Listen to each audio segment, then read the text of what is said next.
ম্যাপের দিকে তাকালে আমাদের চোখ সাধারণত কোথায় যায়? খুব স্বাভাবিকভাবেই বিভিন্ন রঙের মহাদেশগুলোর দিকে, তাই না? আমরা মূলত স্থলভাগটাই আগে দেখি। রাইট।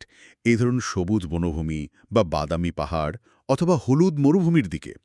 আর মাঝখানের এই যে বিশাল নীল অংশটা, সেটাকে আমরা স্রেফ একটা ফাঁকা জায়গা বা ব্যাকগ্রাউন্ড হিসেবে ধরে নিই। ঠিক, যেন এক স্থলভাগ থেকে আর এক স্থলভাগে যাওয়ার সময় মাঝখানের একটা বিরতি। হ্যাঁ, কেবলই একটা দূরত্ব।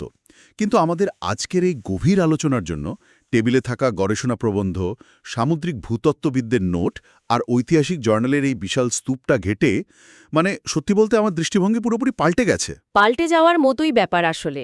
আজ আমরা আটলান্টিক মহাসাগরের গভীরে ডুব দেব। আর এই উৎসগুলো প্রমাণ করছে যে এই ফাঁকা নীল জায়গাটাই আসলে আমাদের গ্রহের সবচেয়ে সক্রিয়, গতিশীল আর রহস্যময় ইঞ্জিন। তো বিষয়টা একটু খুলে বলা যাক। অবশ্যই, দারুণ একটা পর্যবেক্ষণ দিয়ে শুরু হলো আজকের আলোচনা।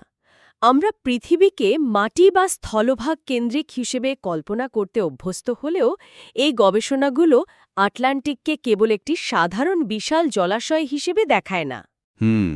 বরং এটি মহাদেশগুলোর মধ্যে একটি অত্যন্ত গুরুত্বপূর্ণ জলসেতু এবং একই সাথে বলা যায় একটি বহুলাংশে অনাবিষ্কৃত সীমান্ত। রাইট। এর বিশালতার ধারণাটা আগে পরিষ্কার করা যাক। এর আয়তন প্রায় ১০৬ মিলিয়ন বর্গ কিলোমিটার। পুরো পৃথিবীর পৃষ্ঠের প্রায় ১/৫ জুড়ে এর অবস্থান। ১০৬ মিলিয়ন, বিশাল ব্যাপার। একদম, একেবারে বরফাবৃত আর্কটিক বা উত্তর মেরু থেকে শুরু করে উত্তাল দক্ষিণ মহাসাগর পর্যন্ত এটি ১৫,০০০ কিলোমিটারেরও বেশি বিস্তৃত। এই সংখ্যাগুলো শুনলেই আসলে মাথা ঘুরে যায়। ১৫,০০০ কিলোমিটার লম্বা একটা মহাসাগর। আমি এই নোটগুলোর একটা জায়গায় পড়ছিলাম যে লক্ষ লক্ষ বছরের টেকটনিক প্লেটের সঞ্চালনের ফলে প্লেটগুলো সরে যাওয়ার কারণে হ্যাঁ, আটলান্টিক মহাসাগর একটি অনন্য এস আকৃতি ধারণ করেছে। কিন্তু আমার প্রশ্ন হলো, এই আকৃতিটার এত গুরুত্ব কি? এটা তো অন্য যে কোনো আকারও হতে পারত, তাই না? ভালো প্রশ্ন। এই এস আকৃতি কেবল দেখতেই সুন্দর এমন নয়, এর পেছনের বিজ্ঞানটা হল এই আকৃতিটি সমগ্র গ্রহের জন্য একটি প্রধান ধমনীর মতো কাজ করে। আচ্ছা। এটি উত্তর থেকে দক্ষিণ গোলার্ধ পর্যন্ত এমনভাবে এঁকে বেঁকে গেছে যে পৃথিবীর মহাসাগরীয় স্রোতগুলো এর ভেতর দিয়ে অবাধে প্রবাহিত হওয়ার পথ পায়। আর এই বিস্তৃতির কারণেই আটলান্টিক পৃথিবীর বৈশ্বিক জলবায়ু নিয়ন্ত্রণের ক্ষেত্রে সবচেয়ে গুরুত্বপূর্ণ ভূমিকা পালন করে। স্রোতের এই বিষয়টা আমার কাছে পৃথিবীর একটা বিশালাকার সেন্ট্রাল এয়ার কন্ডিশনিং এবং হিটিং সিস্টেমের মতো মনে হয়েছে। দারুণ একটা উপমা, তাই না? এখানকার গবেষণাপত্রগুলোতে গালফ স্ট্রিম এবং নর্থ আটলান্টিক ড্রিফটের মতো প্রধান মহাসাগরীয় স্রোতগুলোর কথা বারবার বলা হয়েছে। এগুলো না থাকলে পৃথিবীর আবহাওয়া নাকি সম্পূর্ণ ভিন্ন হতো। তো এই বিশাল এসি বা হিটারটা আসলে কাজ করে কিভাবে? খুব সহজভাবে বললে এটি তাপ স্থানান্তরের একটি বিশাল কনভেয়ার বেল্ট। Conveyor belt? হ্যাঁ, গালফ স্ট্রিমের মতো উষ্ণ স্রোতগুলো বিষুবীয় অঞ্চল থেকে প্রচুর পরিমাণে সৌর তাপ গ্রহণ করে। সেই উষ্ণ জল পৃষ্ঠের স্রোত হিসেবে উত্তর দিকে অর্থাৎ ইউরোপের দিকে বয়ে যায়। বুঝতে পারছি। সেখানে যাওয়ার পর এই জল তার তাপ হারাতে থাকে, আর সেই মুক্ত হওয়া তাপ ইউরোপের বায়ুমণ্ডলকে উষ্ণ রাখে। তাপ হারানোর ফলে জল ঠান্ডা এবং ভারী হয়ে যায়। ও আচ্ছা, ঠান্ডা জল তো ভারী হয়। একদম, তখন সেটা মহাসাগরের গভীরে তলিয়ে গিয়ে আবার দক্ষিণের দিকে ফিরে আসে।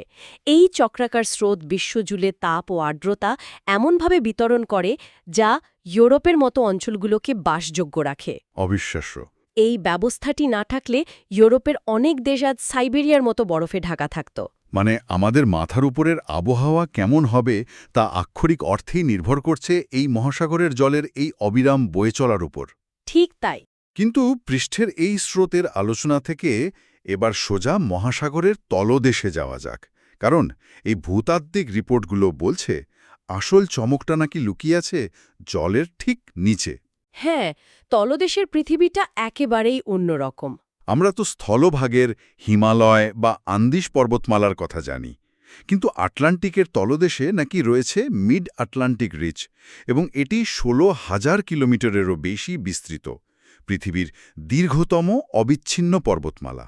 আর এখানে সবচেয়ে চিত্তাকর্ষক বিষয়টি হল এটি স্থলভাগের পর্বতমালার মতো স্থির বা মৃত নয়। এটি একটি অত্যন্ত প্রাণবন্ত ভূতাত্ত্বিক সীমানা।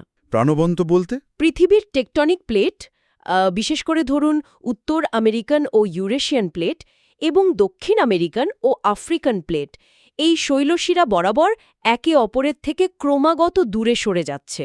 প্লেটগুলো দূরে সরে যাওয়ার ফলে তো আক্ষরিক অর্থে মহাসাগরের তলদেশটা ফেটে দুভাগ হয়ে যাওয়ার কথা, তাই না? ঠিক সেটাই ঘটছে। আর যখন সেই ফাটল তৈরি হয় তখন পৃথিবীর ম্যান্টেল বা গভীর স্তর থেকে প্রচণ্ড উত্তপ্ত গলিত শিলা বা ম্যাগমা ওপরে উঠে আসে। ওরে বাবা, জলের নিচেই ম্যাগমা! হ্যাঁ, তবে জলের সংস্পর্শে এসে সেই ম্যাগমা দ্রুত ঠান্ডা হয়ে যায় এবং ক্রমাগত নতুন সমুদ্রতল তৈরি করে। কাজে এই মিড আটলান্টিক রেঞ্জ কোনো ধ্বংসের চিহ্ন নয়। এটা সৃষ্টির একটা চলমান কারখানা। একদম নিখুঁত বলেছেন। এখানেই পৃথিবীর নতুন ভূত্বকের জন্ম হচ্ছে। এই বিষয়টা আমাকে একটা ভাবনায় ফেলে দিচ্ছে। পৃথিবীর আকার তো আর বড় হচ্ছে না, তাই না? না, তা তো হচ্ছে না। তাহলে এই পর্বতমালা বরাবর যদি প্রতিনিয়ত নতুন ভূত্বক তৈরি হতেই থাকে, তাহলে পুরনো ভূত্বকগুলোর কি হচ্ছে? সেগুলো তো কোথাও না কোথাও গিয়ে ধ্বংস বা বিলীন হতে হবে। অসাধারণ একটি যৌক্তিক সংযোগ। আর ঠিক এখানেই আসে আমাদের পরবর্তী ভূতাত্ত্বিক বৈশিষ্ট্যের কথা। আটলান্টিকের এক প্রান্তে যেমন পাহাড় গড়ে উঠছে, অন্য প্রান্তে রয়েছে পুয়ের্তো রিকো ট্রেঞ্চের মতো ভয়ঙ্কর গভীর খাদ। আচ্ছা, মানে খাদগুলোতে গিয়ে পুরনো ভূত্বক তলিয়ে যাচ্ছে। ঠিক তাই, পুরনো এবং ভারী টেকটনিক প্লেটগুলো এই খাদ বা ট্রেঞ্চগুলোতে অন্য প্লেটের নিচে তলিয়ে যায় এবং পৃথিবীর গভীরে গিয়ে গলে যায়। পুয়ের্তো রিকো ট্রেঞ্চ হল আটলান্টিকের গভীরতম বিন্দু, যা প্রায় ৮,৪০০ মিটার গভীর। ৮,৪০০ মিটার? মানে একটা আস্ত মাউন্ট এভারেস্টকে উল্টে ডুবিয়ে দিলেও এর তলদেশ ছোঁয়া যাবে না? হ্যাঁ, ভাবা যায়। এছাড়াও রয়েছে রোমানসা ট্রেঞ্চ এবং লরেনশিয়ান অ্যাবেসের মতো জায়গা। এখানকার পরিস্থিতি সম্পর্কে গবেষণাপত্রে যা লেখা আছে তা রীতিমতো গা শিউরে ওঠার মতো। প্রায় হিমায়িত তাপমাত্রা এবং এমন চরম চাপ যা সাধারণ কোনো সাবমেরিন বা মানুষকে মুহূর্তের মধ্যে গুড়িয়ে একটা কয়েনের মধ্যে চ্যাপ্টা করে দিতে পারে। মানুষের জন্য এটা একেবারে প্রাণঘাতী। কিন্তু আমাকে যে জিনিসটা সবচেয়ে বেশি অবাক করেছে তা হল এই চরম বৈরী পরিবেশেও প্রাণের অস্তিত্ব রয়েছে। আমরা তো ছোটবেলা থেকে পড়ে এসেছি সব শক্তির মূল উৎস সূর্য। সূর্যালোক ছাড়া সালোক সংশ্লেষণ সম্ভব নয়। তাহলে এই অতল অন্ধকারে জীবন বাঁচে কি করে? এটি সামুদ্রিক জীববিজ্ঞানের সবচেয়ে যুগান্তকারী আবিষ্কারগুলোর একটি। এই গভীরতায় সূর্যালোকের একটি কণাও পৌঁছায় না, কিন্তু সেখানে ব্ল্যাক অ্যান্ড হোয়াইট স্মোকার নামক এক ধরনের হাইড্রোথার্মাল ভেন্ট বা উষ্ণ প্রস্রবণ রয়েছে। ব্ল্যাক অ্যান্ড হোয়াইট স্মোকার নামটা বেশ অদ্ভুত তো। হ্যাঁ, এগুলো মূলত সমুদ্রতলের ফাটল, যেখান থেকে পৃথিবীর ভেতরের খনিজ সমৃদ্ধ তরল প্রচণ্ড উত্তাপে, কখনো কখনো ৪০০ ডিগ্রি সেলসিয়াস পর্যন্ত উত্তাপে উদ্গীরণ হয়। যেন সমুদ্রের তলদেশে ছোট ছোট আগ্নেয়গিরির চিমিনি গলিত রাসায়নিক পদার্থ উগরে দিচ্ছে। একেবারে নিখুঁত বর্ণনা। আর এখানেই আসে সেই চমকপ্রদ প্রক্রিয়া যার নাম কেমোসিনথেসিস বা রাসায়নিক সংশ্লেষণ। সালোক সংশ্লেষণের বদলে কেমোসিনথেসিস। রাইট। সালোক সংশ্লেষণে যেমন উদ্ভিদ সূর্যের আলোকে ব্যবহার করে খাদ্য তৈরি করে, কেমোসিনথেসিসে বিশেষ এক ধরনের ব্যাকটেরিয়া সূর্যালোকের বদলে এই ভেন্টগুলো থেকে নির্গত হাইড্রোজেন সালফাইড এবং অন্যান্য রাসায়নিক পদার্থ ও পৃথিবীর অভ্যন্তরীণ তাপমাত্রাকে শক্তিতে রূপান্তর করে। Hydrogen sulphide? ওটা তো বিষাক্ত। আমাদের জন্য বিষাক্ত, কিন্তু এই ব্যাকটেরিয়াগুলোর উপর ভিত্তি করেই সেখানে আস্ত একটা খাদ্য শৃঙ্খল গড়ে উঠেছে। অর্থাৎ পৃথিবীর ভেতরের ভূতাত্ত্বিক রাসায়নিক শক্তি এই অদ্ভুত বাস্তুতন্ত্রকে টিকিয়ে রাখে।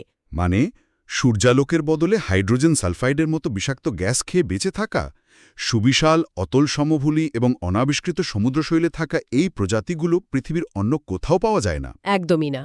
এই নোটগুলো ঘাঁটতে ঘাঁটতে আটলান্টিক মহাসাগরকে আমার এখন একটি সুবিশাল বহুতল ভবনের মতো মনে হচ্ছে। বহুতল ভবন, দারুণ একটা কনসেপ্ট। হ্যাঁ, ধরুন যার এক এক তলায় সম্পূর্ণ ভিন্ন ভিন্ন পরিবেশ, ভিন্ন তাপমাত্রা, আর বাসিন্দারাও একে অপরের চেয়ে পুরোপুরি আলাদা। এই তুলনাটা আটলান্টিকের জীববৈচিত্র্য বোঝার জন্য একদম উপযুক্ত, কারণ এই মহাসাগর সত্যিই জীববৈচিত্র্যের এক বিশাল আঁতুড়ঘর, যেখানে প্রতিটি স্তর একটি নির্দিষ্ট ভূমিকা পালন করে। আমরা যদি এই ভবনের নিচতলার দিকে তাকাই, এ নিচতলা বা ভিত্তিমূল বলতে আমি জলের নিচের ব্যস্ত শহরগুলোর কথা ভাবছি। গবেষণা নোটে বাহামাসের অ্যান্ড্রোস ব্যারিয়ার রিফ এবং মেসো আমেরিকান রিফের কথা খুব গুরুত্ব দিয়ে বলা হয়েছে। রাইট, প্রবাল প্রাচীরগুলো। হ্যাঁ, এগুলো তো কেবল পাথর নয়, তাই না?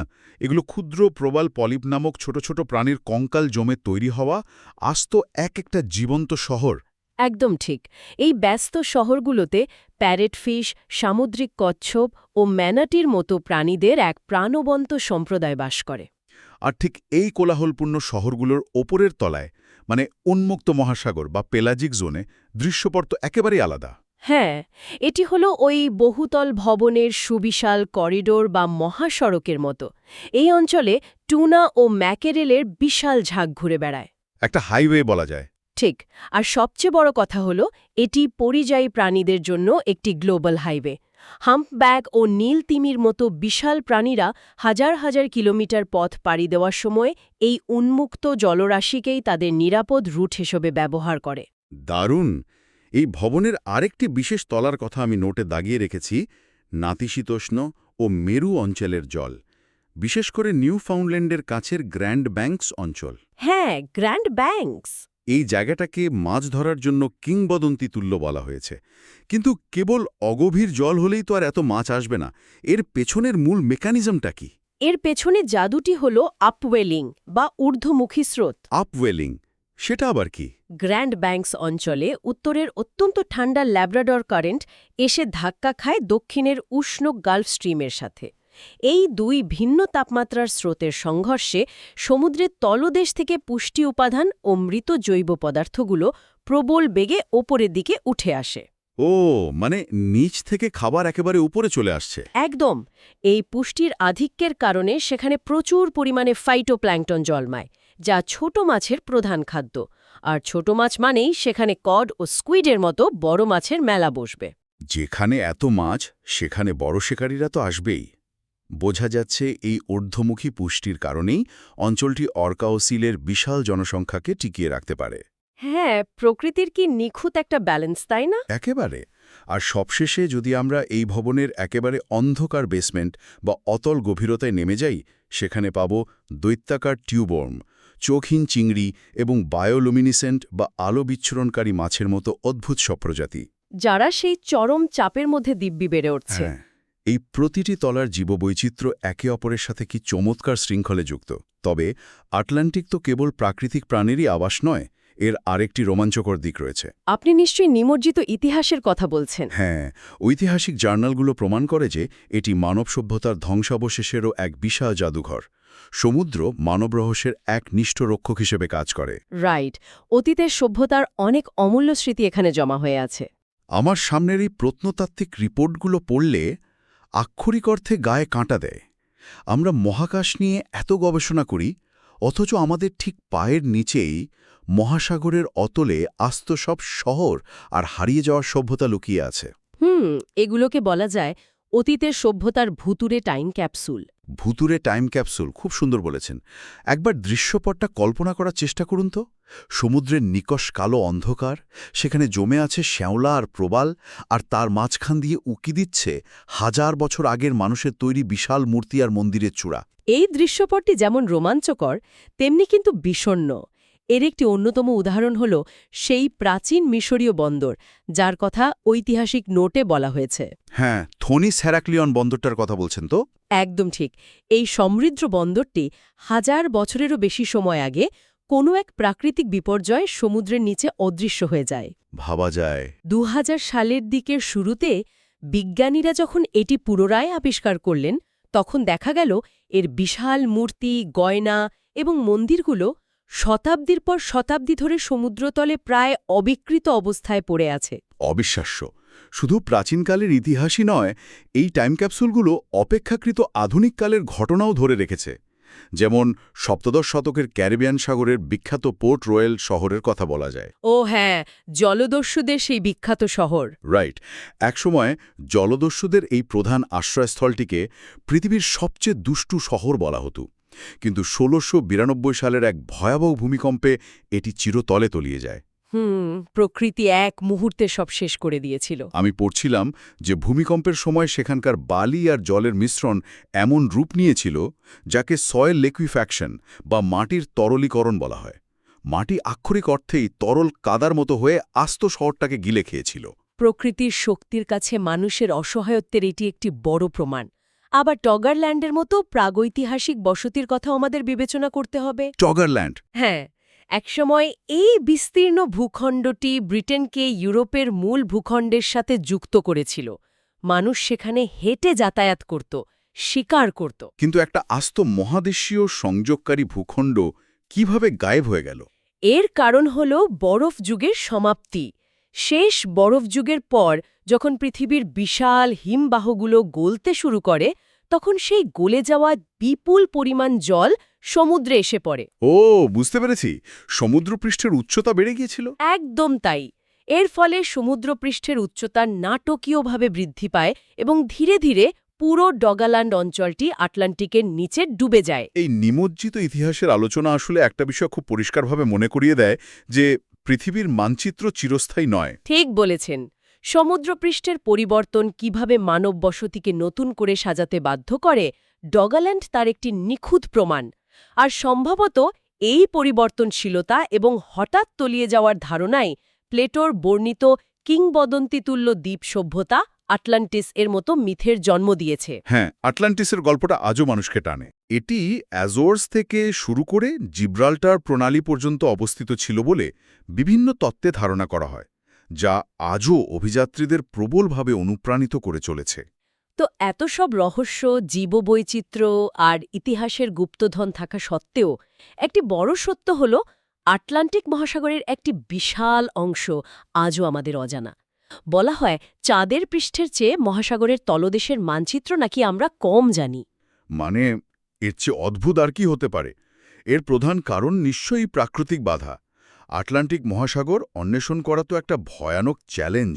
তা তো বটেই। শক্তিশালী হারিকেন এবং অপ্রত্যাশিত রাক্ষসী ঢেউ বা রক ওয়েভসের কথা আমরা সবাই শুনেছি। হঠাৎ করে সমুদ্রে ২০-৩০ মিটার উঁচু ঢেউ তৈরি হয়ে আছড়ে পড়ে, যা যেকোনো গবেষণাকারী জাহাজকে খড়কুটোর মতো উল্টে দিতে পারে। ঠিক।